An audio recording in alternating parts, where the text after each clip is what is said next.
અહીંયા નારદજી અને યુધિષ્ઠિરજીનો સંવાદ બતાવ્યો છે કે ભગવાન કેવા ભક્તને આધીન. કૃષ્ણને જોઈને યુધિષ્ઠિરને સંશય થાય છે. યુધિષ્ઠિરજી કહે કે કૃષ્ણ કેવા છે, અમારા માટે સારથી બની જાય, અમારા મિત્ર બની જાય, ગોપીઓ માટે ગોવાડ બની જાય. ગોપીઓ કહે તો નાચે, માતા પિતા કહે બેસી જાઓ તો બેસી જાય, ઊભા થાવ તો ઊભા થઈ જાય. આ કૃષ્ણ ભગવાન કઈ રીતે? નારદજી કહે કે આ તો ભક્ત વત્સલ છે. અને ભક્ત વત્સલ ભગવાન ના માત્ર પોતાના ભક્તને સુખી કરવા માટે લીલાઓ કરે છે, પરંતુ એવા અવતાર ને એવા વેશ પણ ધારણ કરે છે જેથી પોતાના ભક્તનો ઉદ્ધાર થાય. આ સંદર્ભમાં કથા કહેતા નારદજી મહારાજ કહે કે પૂર્વના સમયની વાત છે. સનકાદિક ઋષિઓ વૈકુંઠમાં શ્રી હરિના દર્શન કરવા જાય અને ત્યારે જય અને વિજય નામના બંને દ્વારપાળો, જેમને અભિમાન છે કે જે પરમાત્માની ઈચ્છા વગર પાંદડું નથી હલતું, એ પરમાત્માને અમારી ઈચ્છા વગર કોઈ મળી નથી શકતું. અને એ અભિમાનના કારણે ભગવાનને પણ થાય કે મારા ભક્તને અભિમાન હોય એ સારું નહીં. સનકાદિક ઋષિઓ આવે, સનકાદિક ઋષિઓને રોકે એટલે સમજાવે કે અમને જવા દો ભગવાનના દર્શન કરવા. વારંવાર ના પાડી મજાક ઉડાવી એટલે સનકાદિક ઋષિઓએ શ્રાપ આપ્યો કે જાઓ તમારું વૈકુંઠથી પતન થાય. ભગવાન દોડતા આવે. પ્રભુએ કહ્યું કે મારા ભક્ત છે ઋષિવર, ક્ષમા કરી દો. કહે પ્રભુ શ્રાપ તો આપી દીધો. કહે જો તમારા સાથે શત્રુતા કરે તો 3 જન્મ અસુર બનવું પડશે, અને તમારા સાથે મિત્રતા, તમારી સેવા, તમારા ભક્ત બને તો 7 જન્મ લેવા પડશે. તો કોઈકને એમ થાય ને કે અસુર બનવું સારું, ભગવાન જલ્દી મળી જાય. થાય કે ના થાય? પણ કઈ રીતે સારું? જે જય અને વિજય નિત્ય નિરંતર સવારે ઉઠતાની સાથે શ્રીહરિના દર્શન કરે, સૂતા પહેલા શ્રીહરિના દર્શન કરે. શ્રીહરિ કક્ષથી બહાર જાય, કક્ષની અંદર જાય. વારંવાર જેમને હરિના દર્શન થતા હોય, એ શ્રીહરિ જેમને અતિશય પ્રેમ કરતા હોય, એ શ્રીહરિ સાથે શત્રુતા સહેલી કઈ રીતે હોઈ શકે? કે ભગવાન વરાહ સ્વરૂપે, નરસિંહ સ્વરૂપે, રામ સ્વરૂપે, કૃષ્ણ સ્વરૂપે સમક્ષ ઊભા હોય અને એ પરમાત્માને જઈને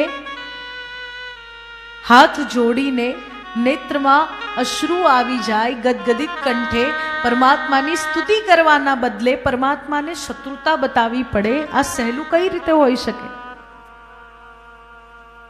સહેલું નથી. એ જય વિજયનું પતન થાય અને એ જય વિજયનો પહેલો જન્મ એટલે હિરણ્યાક્ષ અને હિરણ્યકશ્યપ. આગળ આપણે હિરણ્યાક્ષના વધની ચર્ચા કરી. ભગવાને વરાહ અવતાર લઈને હિરણ્યાક્ષનો અંત કર્યો. એ હિરણ્યાક્ષનો ભાઈ હિરણ્યકશ્યપ, હિરણ્યકશ્યપને મગજમાં ગાંઠ વાગી ગઈ છે કે નારાયણ મારો શત્રુ છે, મારા ભાઈને માર્યો, હું એને મારીશ. પણ નારાયણને મારવા માટે તો કહે અમર થવું પડે. અમર થવું તો નારાયણને મારી શકું. એ ઈચ્છાથી હિરણ્યકશ્યપ તપસ્યા કરવા માટે મહેન્દ્રગિરી પર્વત પર જાય અને એ સમય દરમિયાન દેવતાઓ આક્રમણ કરી હિરણ્યકશ્યપનું રાજપાટ લઈ લે અને ગર્ભવતી હિરણ્યકશ્યપની પત્નીને મારવાનો પ્રયત્ન કરે. ત્યારે પ્રહલાદજી આવીને દેવરાજ ઇન્દ્રને રોકે અને કહે કે આ ગર્ભમાં જે બાળક છે એ બાળકના કારણે જ તમે બચી શકશો, તમારો ઉદ્ધાર થશે, તમને તમારું બધું પાછું મળશે. બાકી તમને જે લાગે છે કે હિરણ્યકશ્યપ તપસ્યા કરવા ગયો છે અને તમે લઈ લીધું, એ હિરણ્યકશ્યપના આવતા જ તમારા હાથમાંથી જતું રહેશે. પ્રહલાદજી સહિત માતાને નારદજી પોતાના આશ્રમે લઈ ગયા. શ્રી હરિનારાયણના ગુણગાન ભક્તિ પ્રહલાદજીને કેન્દ્રમાં રાખીને સંભળાવે. સાંભળતા સાંભળતા પ્રહલાદજીના માતા સૂઈ જાય, પરંતુ પ્રહલાદજીએ ગુણગાનને સાંભળતા રહે ને એના કારણે ગર્ભથી જ પ્રહલાદજી નારાયણના ભક્ત બન્યા. આ તરફ બ્રહ્માજીને પ્રસન્ન કરીને હિરણ્યકશ્યપ વરદાન માંગે અમરત્વનું. એટલે બ્રહ્માજી કહે કે અમર થવું સંભવ નથી. મૃત્યુ નિશ્ચિત છે, તમારો જન્મ થયો છે એટલે તમારે મરવું તો પડશે જ. તો હિરણ્યકશ્યપ વિચારે કે હું તો હોશિયાર છું, અને ઘણા બધાને એવું લાગતું હોય કે તમારા બધાની બુદ્ધિ જ્યાં પૂરી થાય ત્યાં અમારી શરૂ થાય. સામા એટલે શામાં? શામાં? કપટમાં, કોઈનું જાણી લેવામાં, કોઈનું પડાવી લેવામાં, કે ભક્તિમાં? જો ભક્તિમાં શરૂ થાય તો ઉત્તમ, પણ હું ચતુર છું એ બતાવવામાં શરૂ થાય તો માત્ર ને માત્ર સમયનો વ્યય, ટાઈમ વેસ્ટ. તમે ચતુર છો કે નથી, તમારામાં કેટલી બુદ્ધિ છે, તમારામાં કેટલી વ્યવહારિકતા છે, આ બધું બહારના કોઈ લોકોને જાણવું નથી, કોઈને રસ નથી. રસ ક્યારે પડશે? તમારા જીવનમાં કંઈક તકલીફ આવશે, કંઈક ખોટું થશે, અને એ જો કોઈને ખબર પડી ગઈ ને તો રસ પડશે. પછી રાઈ જેટલી વાતનો પહાડ બનાવે. બાકી તમે કેટલા ચતુર છો એ કોઈને જાણવું નથી. પણ હિરણ્યકશ્યપને જણાવવું છે કે હું ચતુર છું, અને એ જણાવવા માટે હિરણ્યકશ્યપ વરદાન માંગે. ન દિવસે ન રાત્રે, ન ઘરની અંદર ન ઘરની બહાર, ન અસ્ત્રથી ન શસ્ત્રથી, ન મનુષ્યથી, ન દેવથી, ન અસુરથી મારું મૃત્યુ કોઈ પણ રીતે સંભવ બને નહીં. બ્રહ્માજીએ તથાસ્તુ કહ્યું. બ્રહ્માજીનું કામ છે તથાસ્તુ કહેવું, અને હરિનું કામ છે કે તથાસ્તુમાં હલ કાઢવો. આ તરફ પ્રહલાદજીનો જન્મ થાય. હિરણ્યકશ્યપ પાછા આવે, પ્રહલાદજીને ખોળામાં લઈ વહાલ કરે. પણ જ્યારથી પ્રહલાદજી બોલતા શીખ્યા છે, પ્રહલાદજી નારાયણ નારાયણ નારાયણ નારાયણ નારાયણ નારાયણ સાંભળીને હિરણ્યકશ્યપને ક્રોધ આવે છે કે મારા શત્રુનું નામ સ્મરણ, મારા શત્રુનું નામ. પરંતુ પ્રહલાદજી એવા છે કે એમને નારાયણ સિવાય કઈ બોલવાનું સૂઝતું નથી. હિરણ્યકશ્યપને સમજાવે છે, પિતાજી તમને ભ્રમ છે કે તમે ભગવાન છો. હિરણ્યકશ્યપ આસપાસ જાહેરાત કરાવે, કહે કે આસપાસ જાહેરાત કરો કે હું ભગવાન છું, મારી જ પૂજા કરવી.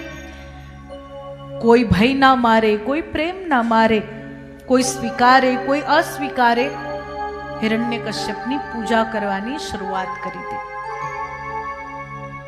માત્ર પ્રહલાદજીને છોડીને. પ્રહલાદજી ઘરનું બાળક હિરણ્યકશ્યપને ભગવાન નથી માનતું, એટલે હિરણ્યકશ્યપને એમ થાય કે આને કઈ રીતે સમજાવું, આને કઈ રીતે કહું કે હું જ પરમાત્મા છું, નારાયણ મારા સામે કઈ જ નથી.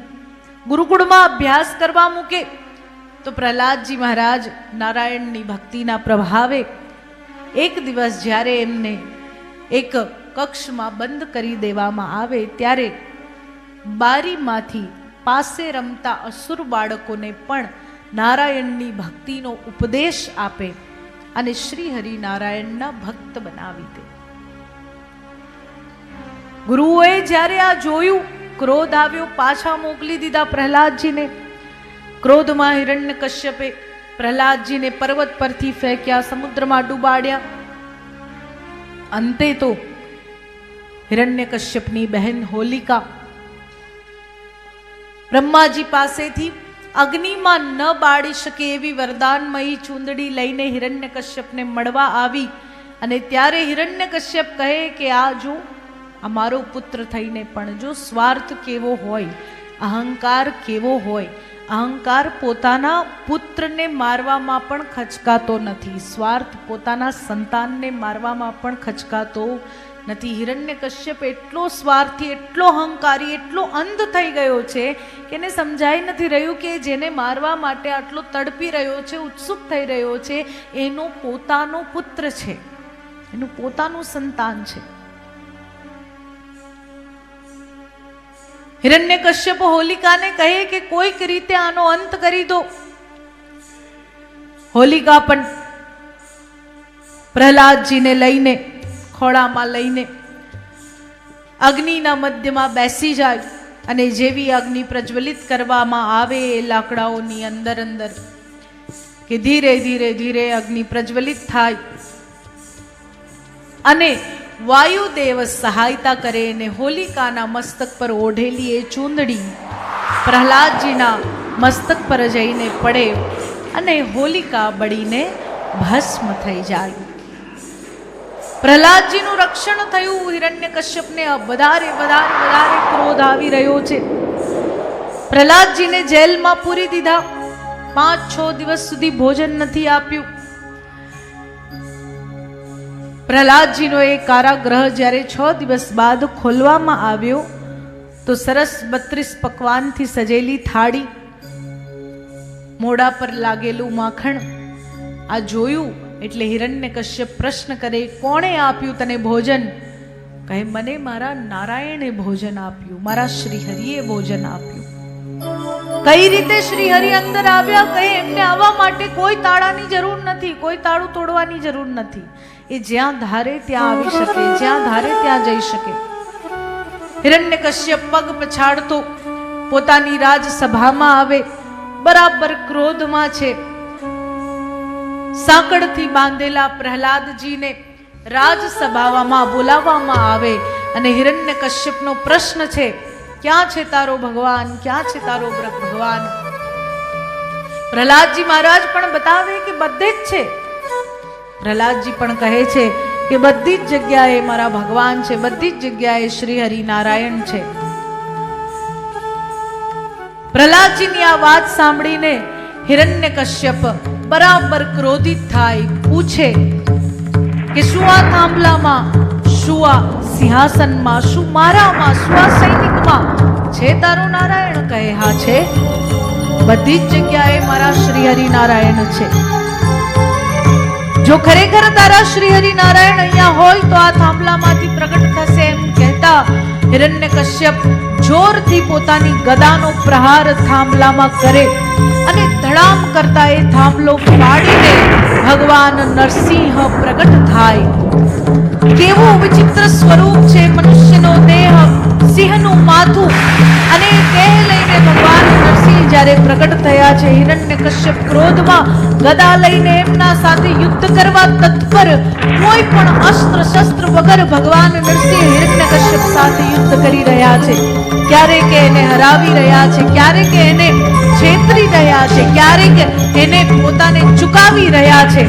હિરણ્યકશ્યપ સાથે બરાબર જ્યારે ભગવાનનું યુદ્ધ ચાલી રહ્યું છે, પ્રભુ ત્યાં સુધી રમત કરે. ક્યાં સુધી રમત કરે? જ્યાં સુધી સંધ્યાનો સમય ના આવી જાય ત્યાં સુધી ભગવાન હિરણ્યકશ્યપ સાથે રમત કરી રહ્યા છે. અને રમત કરતા કરતા કરતા બરાબર સંધ્યાનો સમય આવે અને તે સમયે પ્રભુ હિરણ્યકશ્યપ સાથે યુદ્ધ કરતા હિરણ્યકશ્યપના હાથમાંથી ગદા ફેંકાવી તરત જ એને પોતાની જાંઘ પર સુવડાવીને એ સમય જ્યારે ન સવાર છે, ન રાત્રિ છે, ન દિવસ છે, ન ઘરની અંદર ન ઘરની બહાર, બરાબર ઉંબરા ઉપર, ન અસ્ત્રથી ન શસ્ત્રથી. પ્રભુનું સ્વરૂપ એવું છે, ન મનુષ્ય છે, ન પશુ છે, ન દેવ છે. ન અસ્ત્રથી ન શસ્ત્રથી, પોતાના નખથી ભગવાન નરસિંહ પોતાની જાંઘ પર હિરણ્યકશ્યપને સુવડાવીને પેટ ચીરીને હિરણ્યકશ્યપનો અંત કરે છે. બોલીએ નરસિંહ ભગવાન કી જય. ગોવિંદ બોલો હરિ ગોપાલ બોલો. ગોવિંદ બોલો હરિ ગોપાલ બોલો. ગોવિંદ બોલો હરિ ગોપાલ બોલો. ગોવિંદ બોલો હરિ ગોપાલ બોલો. રાધા રમણ હરિ ગોપાલ બોલો. રાધા રમણ હરિ ગોપાલ બોલો. ગોવિંદ બોલો હરિ ગોપાલ બોલો. ગોવિંદ બોલો હરિ ગોપાલ બોલો. ગોવિંદ બોલો હરિ ગોપાલ બોલો. ગોવિંદ બોલો હરિ ગોપાલ બોલો. રાધા રમણ હરિ ગોપાલ બોલો. રાધા રમણ હરિ ગોપાલ બોલો. ગોવિંદ બોલો હરિ ગોપાલ બોલો. ગોવિંદ બોલો હરિ ગોપાલ બોલો. ગોવિંદ બોલો હરિ ગોપાલ બોલો.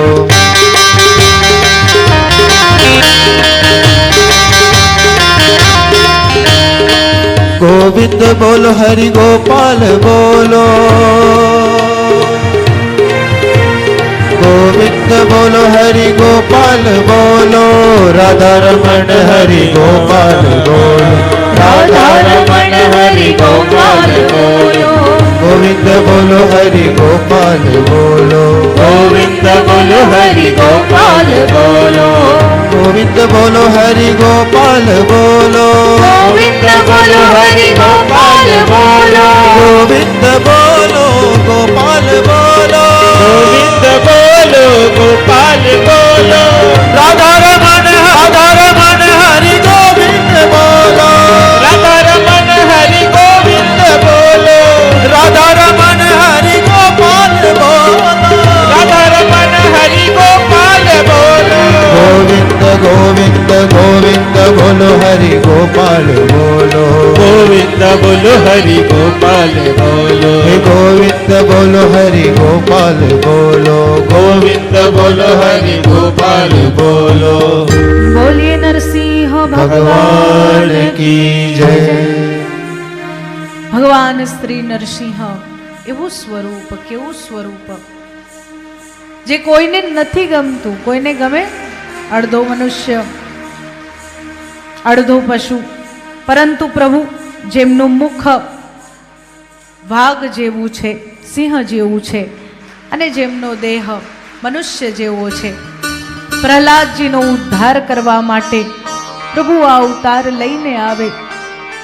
પ્રભુના સ્વરૂપને જોઈને, હજી પ્રભુ ક્રોધમાં છે એટલે દેવતાઓ પ્રભુના સ્વરૂપને જોઈને ભયભીત છે. પ્રહલાદજી નાનકડા બાળક છે અને જેમના માટે પ્રભુએ આવું સ્વરૂપ લીધું છે એમના પર તો પ્રભુ પ્રસન્ન થશે એવા વિચાર સાથે પ્રહલાદજીને આગળ કરે. અને તે સમયે પ્રહલાદજી મહારાજ પ્રભુને સ્તુતિ કરે કે પ્રભુ ધન્ય છું હું, ખરેખર ધન્ય છું કે આપ મારા માટે આવું સ્વરૂપ લઈને આવ્યા છો. મારા માટે તમે નરસિંહ બન્યા, મારા માટે તમે આપણને આપણા મોઢા ઉપર કદાચ સહેજ દાગ લાગી ગયો હોય તો શરમ આવવા લાગે.